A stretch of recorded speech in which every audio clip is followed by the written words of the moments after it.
What's up mga LM, month na ng August, so mag-update tayo dito kay Budget Bikes Cavite. Kung magkano na yung presyuhan ng mga road bike, gravel, and fixie dito. So meron dito mga gravel bike na bagong dating lang kay Budget Bikes Cavite na nabudget ko na last year sa ibang bike shop. Pero dito, ang laki na ng binaba ng presyo mga LM. Meron dito gravel bike na gustong-gusto ko ngayon. Sobrang talaga. Malaki na binaba ng gravel bike na ito mga LM. Mamaya malalaman nyo kung ano nga ba yung gravel bike na sinasabi ko na para sa akin, sobrang sulit na. Like, comment, share, and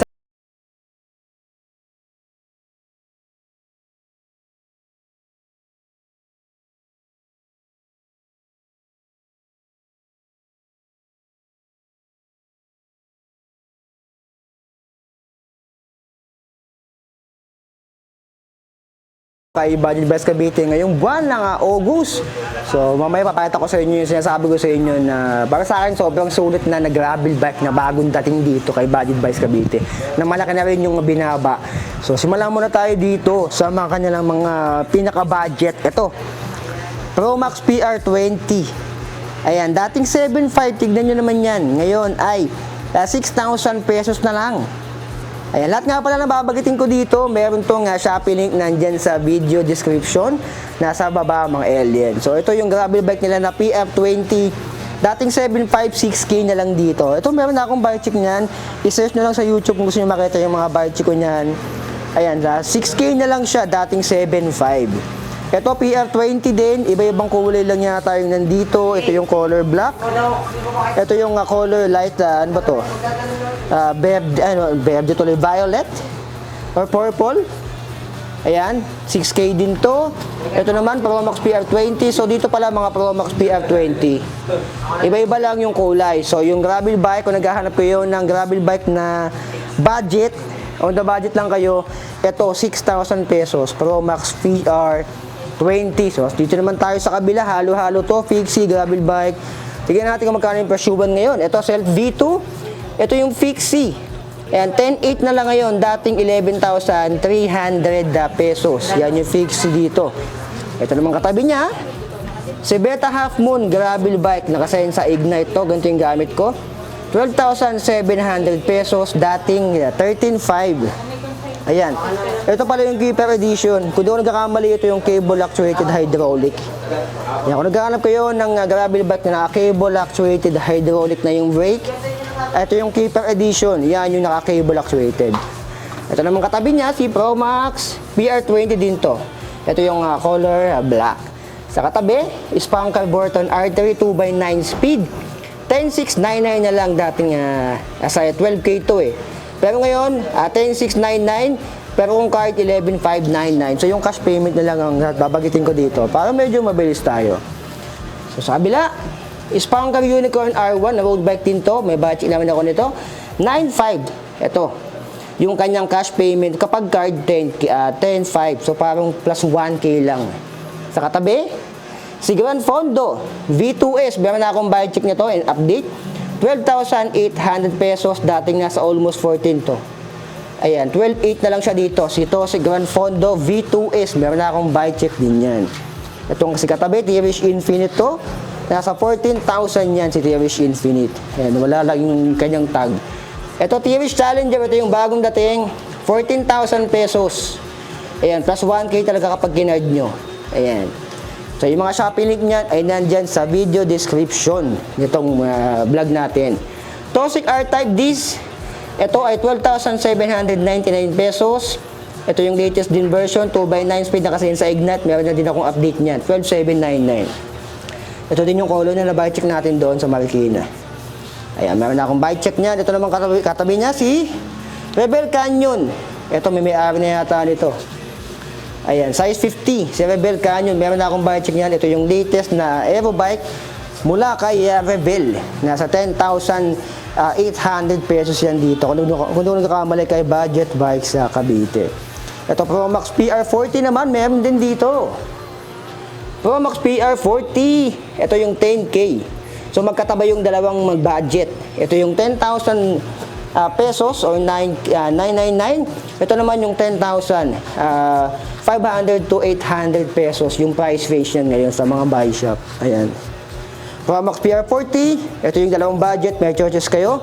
PR40 or Rebel Canyon Elite. Ayan, may mga buy check na rin ako niyan.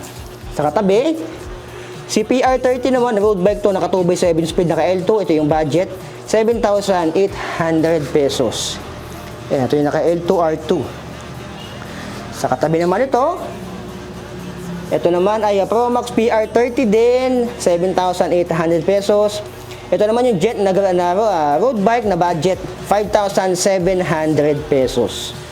Ayan, light green and black yung color niya. Parehas lang to. Ayan si Gent. So 5,700 meron ka ng budget na road bike. Ito naman yung kanilang bagong labas din na Fixie, si Alpha S300. Ayan, 5,200 pesos. Meron naman akong bike check niyan. Ngayong taon lang din nalabas yan. Ito din, si Beta Wild. Meron naman akong bike check nito. 5,300 pesos. So, kung gusto nyo mapanood yung mga bike check ko, mga binabanggit ko, nandyan lang sa YouTube. I-search nyo lang yung mga pangalan na yan. Mountain Peak Striker. Magkano na nga ba ngayong August 2023? Cash niya ay 22,900 pesos. Shimano Sora na, 2x9 speed. Ito yung dating pumadala ng almost 30,000 pesos. Pinakamura nito dati, nasa 25 to 30. Yun yung price range nung pandemic. Ang size nito ay large. Size 50. Ayan, large siya. Size 50 yung available dito kay Budget Bikes Cavite. Ito yung Aero. Ayan, laki na binabakas niya, 22,900 na lang siya ngayon. So, meron ditong home credit. Pwede kayong mag-home credit kung gusto nyo. Dito lang yan, kay Budget Bikes Cavite. So, sa home credit, nagkaruta ka nga, nagkabisikleta ka naman. Forever G70. Ito yung 2x8 speed Claris. 14,000 pesos. Ayan, ito yung Shimano Claris and Halotech na. Meron naman akong bike check na kung gusto nyo makita. T-Reach Challenger naman sa taas, 14K. So, parehas lang din to. Si T-Reach Challenger. Spanker Galiber R4, may bike check na rin ako na to. 11,299 na lang siya. Dating 13K to halos eh. Si Galiber R4. Ayan, meron akong update niya ng recent lang na pinost ko. 11,299 na lang pala siya dito. Kay Budget Bikes Cavite. Malaki naman ang binaba. Ito naman sa Ampid Triton. Pumalo to na 16K dati. 14,500 na lang ngayon. Ayan. Nakailang review niya ako kay Sunpid Triton. Search na lang sa YouTube. Nandyan lang yan. Sunpid Triton. Lalabas na yung mga reviews ko yun. Unbiased opinion, nandyan na lahat mga aliens. Si Sunpid Triton. Si T-Reach Infinite, ito 15K.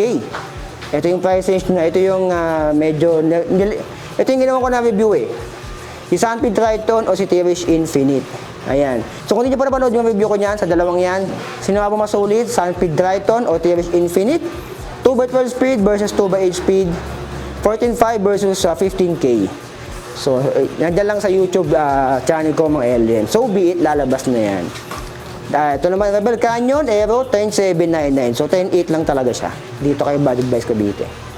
Ayan. Unang labas na natin, nasa 11K, mga ganon. Ito yung sinasabi ko sa inyo na dalawang bago dito. Bagong salta, pero malaki na yung binaba. Itong dalawang to, meron na akong bike check sa ibang bike shop. Pero ngayon, si Tripod Factor, na bike check ko to last year, sa Quiapo, dating presyo nito 16,500. Ito yung naka Shimano Sora na yung FDRD and STI. Ayan, Shimano Sora yan. Yung kanilang mga STI dito. FDRD, meron na akong reviews niyan. Visit ko lang din na update yan. 13,800 na lang, dating 16,500 to sa Quiapo. Ayan, naka Shimano Sora na rin yan yung FDRD. So hindi lang siya naka Halotech. Ito yung pinakagusto kong gravel bike ngayon.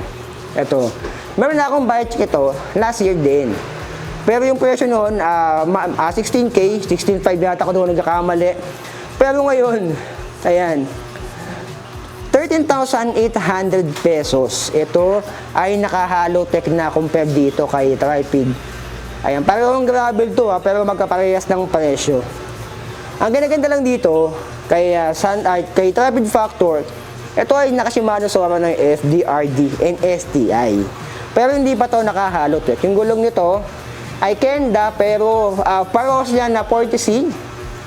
Parehas lang na 40C yan, pero para sa akin mas gusto ko to. Ito Chaoyang Gravel to eh.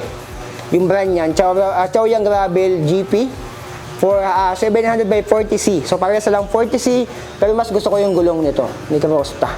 Saka ito naka-Halotech na rin. Ayan. And nakasensa, Ignite nga lang to. So para sa akin, mas okay ng Ignite kung ganyan naman yung pyesa. So meron na akong recent lang na post niya. Kung hindi nyo pa napanood, nandyan lang sa YouTube channel ko, mga alien. Si Crosta Vento 3. I-search nyo lang sa YouTube, lalabas na yung recent post ko niyan. Dating 16.5 din to, 13,800 pesos na lang yan dito kay Budget Buys Cavite. So ayan, yung ating update dito kay Budget Buys Cavite ngayong buwan ng August 2023. So mante tayo mag-update dito. So para sa akin, pinakabago dito na pinakasulit para sa akin, eto, Crosta Vento 13.8. Kung gusto mo naman ito, nakasumanusuran ha. Kung ayaw mo naman ng pinakasulit na, eto na, si Crosta Vento 3. Meron na akong review niyan. Ayan, mga alien. So, dating 16.5, 13.8 na lang ngayon. Ito yung unang tingin pa lang, gravel bike na talaga yung itsura niyan, mga alien. So, ano masabi niya dito? Abangan niyo yung, or tignan niyo na lang yung mga reviews ko niyan, mga alien. Si Tripod Factor and si Crosta Vento 3. Nandiyan lang sa YouTube channel ng Alien Soviet. So, dito lang yan. Kay Budget Buys Cavite, yung kanilang address, Facebook page, Google application, Shopee, ay nandyan sa screen nyo ngayon. Nasa video description din yung mga link. So kung gusto nyo umorder dito via Shopee, pwede rin naman, nandyan lang sa video description yung mga link or yung link ng kanilang Shopee page. May deliver sa inyo, nasa Luzon, Visayas, Mindanao man kayo. So mga alien, like, comment, share, and subscribe. So be it. I love you all. Signing out.